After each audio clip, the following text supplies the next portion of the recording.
Hey, what's up? Welcome back. I'm Alex, and today we're diving into making snappy, original motion graphics for your videos while also figuring out how to turn those long-form projects into shareable clips without completely losing your mind. If you love the aesthetic of a polished lower third or a slick animated title but absolutely despise doing the same manual trimming and tedious exporting again and again, stick around because this workflow is going to save you so much time. I'm going to show you how I build simple, clean Premiere animations and then how Vizard helps me scale them across dozens of short, punchy clips in just a fraction of the time it used to take me. Alright, let's get into the nitty-gritty. If you're working in Premiere, jump straight into the graphics workspace because that is where the essential graphics panel lives and where we'll be creating most of our visuals.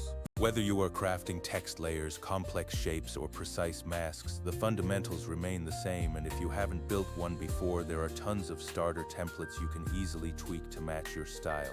For this demo, let's start by adding a simple text layer. Pick your type tool. Click exactly where a lower third would normally sit and type something catchy like insert headline to get started. Keep it nice and short because remember, good short-form content needs to be readable at a glance and needs to read fast. Next up, we want to add a rectangle behind it so you get some nice contrast. So use the rectangle tool and drag a bar that lives right behind your text layer. In the Essential Graphics panel, simply stack the rectangle under your text and use the align controls to perfectly center everything, which is the absolute bread and butter of a professional lower third. Now we get to the really fun part, which is animation.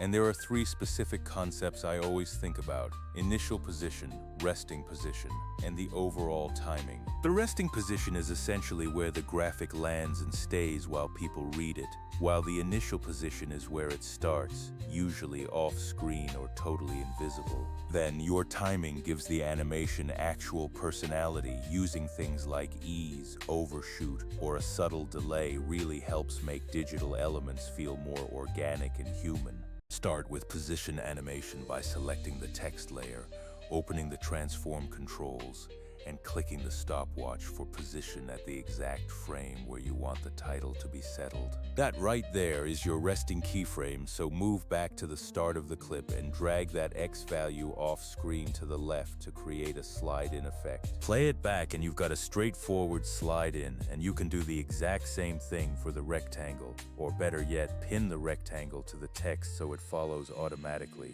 Pinning is a massive time saver because you only have to animate the main text layer and everything else follows along, which is crucial when you have multiple elements tied to one headline. Opacity is another fast trick, so set an opacity keyframe at 0% at the start and 100% at the resting point to get that gentle, professional fade in. Just a quick note here, pinning won't always carry over opacity or masks, so if your background should fade with the text, remember to add corresponding opacity keyframes to the shape layer individually. Masks are where motion design starts to get really interesting, and if you want the text to feel like it's being revealed by a sleek sweep, create a 4-point polygon mask on the text layer. Invert that mask and then animate the mask path from left to right, which creates that reveal effect you see everywhere because it looks clean, dynamic, and highly professional.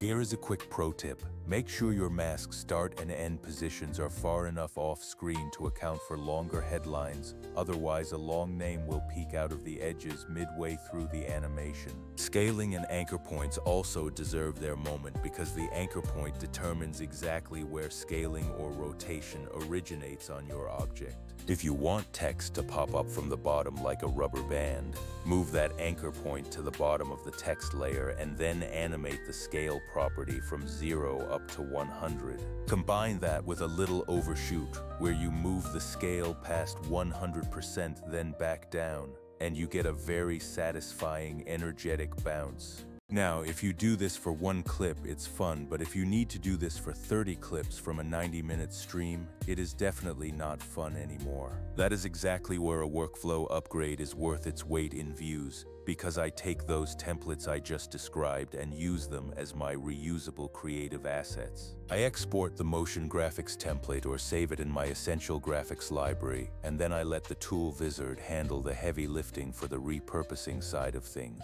Here is how I merge these two tools. First, I use Premiere for the actual craft, building the templates, masks, anchor points, and that tasteful overshoot.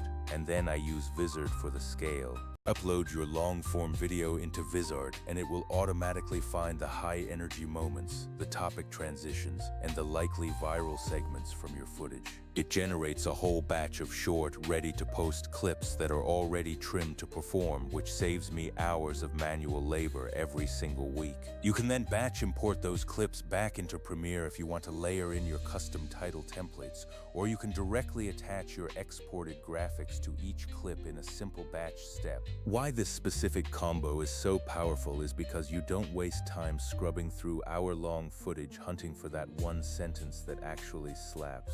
Vizard's auto-editing surfaces those gold moments, and its content calendar and auto-schedule features mean you can set it and forget it while your content pipeline stays full. You get to decide how often you want your posts to go live and just let it roll, allowing you to maintain a consistent posting cadence without manually exporting every single clip. When you compare that to other options, some services promise auto clips but lock you into their editor, or they charge an arm and a leg per user just to get basic features. Others are great at trimming but don't offer scheduling, so you are still stuck manually posting every single clip. But Vizard hits a really nice middle ground. It provides smart clipping, robust scheduling, and a calendar view so you can see exactly what is queued and when it is going live, which is the sweet spot for creators needing both volume and quality. Okay, let's get back to some creative tips because you still want the final content to feel handcrafted and intentional rather than just computer-generated. Use a light blur and crop effect to give the background some context without distracting from the primary text you are displaying on screen.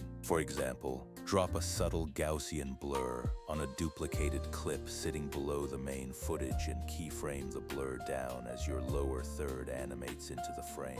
It gives great depth and helps the title pop without covering up the important action happening in the original video. Or you can use the crop effect to reveal a headline from one side, where you animate the crop percentage instead of the text itself, giving you a clean reveal that loads fast on mobile. One trick I absolutely love is using compound animations with masks and path changes to create something really unique and sophisticated. Say you want a slice of color to fly up from the bottom, expand, and then the text to reveal inside that slice. Animate the shape's path to morph from a narrow slice to a full bar.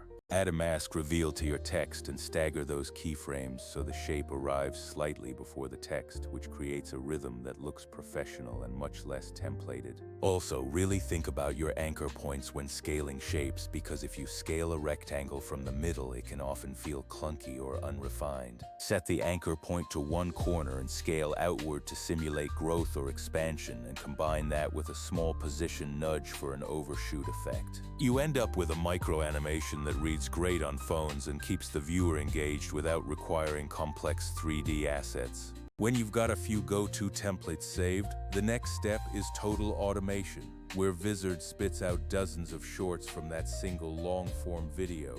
My workflow is to let Vizard batch create the clips. Then I either apply my Premiere motion graphics in a batch if I want perfect brand consistency, or I use Vizard's captioning features. Either way, I end up with a huge queue of high-quality posts sitting in my content calendar, ready to auto-schedule and hit my various platforms. A couple of practical notes for you. Remember that masks cannot be eased like regular transform properties, so you have to plan mask timing with a little bit of breathing room. Spatial animations like position, scale, and rotation can be eased for organic motion. Just right-click a keyframe and select Easy Ease, or use the graph editor curves for that springy feel. If you're animating a lot of titles across many clips, standardize your timing, such as 0.4 seconds in and 0.6 seconds overshoot back. That makes the whole package feel cohesive across a series, which is a subtle signal to your audience that your channel is well produced and consistent. Finally, some real-world workflow advice. Create a small library of motion presets, a slide in, a reveal mask, a pop scale, and a background crop. Export them as motion graphics templates or save them in your panel, and then let Vizard find the specific moments in your content that match those preset styles. Quick reactions use the pop scale. Informative pauses use the lower third slide, and exciting reveals pair perfectly with the mask reveal technique. That pairing strategy gets you consistent branding without slowing down your content output, letting you focus on the creative side of the business. So yeah, animation is fun, but scaling that animation to real content is the secret sauce to growing a channel in the modern era. If you want to make your videos look unique and still post daily or weekly across socials, craft your templates in Premiere and use Vizard to generate, schedule, and manage the pipeline. It's like building a few high-quality brushes and then throwing a ton of canvases at them automatically, letting you produce volume without sacrificing the artistry. If you enjoyed this walkthrough and want examples of the templates I use or a short tutorial on building one of these from scratch, drop a comment and I will absolutely make it. And if you're juggling long videos and need a reliable way to turn them into bite-sized scheduled posts, give Vizard a spin. It'll save hours and make your channel consistently fresh. Alright, that is it for today, so keep experimenting with small offsets and anchor points, have the animation arrive slightly before the headline does, and let Vizard handle the repetitive clipping. Your content will look better, feel more professional, and actually get out there much more often than it did before. See you next time.